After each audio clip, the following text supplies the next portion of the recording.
बांध लेहनी प्रीत तोहर ओढ़नी के छोर में, ओढ़नी के छोर में बांध लेहनी प्रीत तोहर ओढ़नी के छोर में।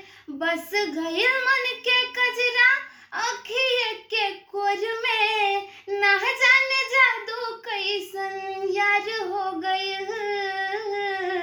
बलमुआ हो सजनवा हो तोहरे से प्यार हो गइल। बलमुआ हो तोहरे से प्यार हो गइल।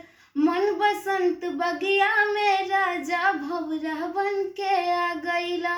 मधुर मिलन के रस्म सनायह प्रीत के राग सुना गइला। इही प्यार कइल ना जाला, जब होला तब बस हो जाला। ओढ़नी के आड़ में आजा, झुलनी के छैया छहा जा राजा। आज से ही धनिया तोहार हो गइल।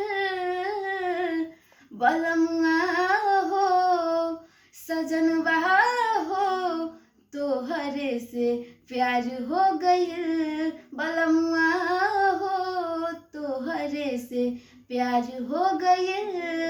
भाग से मिलल बाड़ा सैया राखब तोहे संभाल के। तोह के करे जवा के भीतरी छुपा लेब लागी ना नजर संसार के। दिल के बंधन जुड़ जाला तब यार खुदा बन जाला। नैया के गगरी छलकल दिल हमरो आज बहकल सहकल। माजा आज लूटे के विचार हो गइल।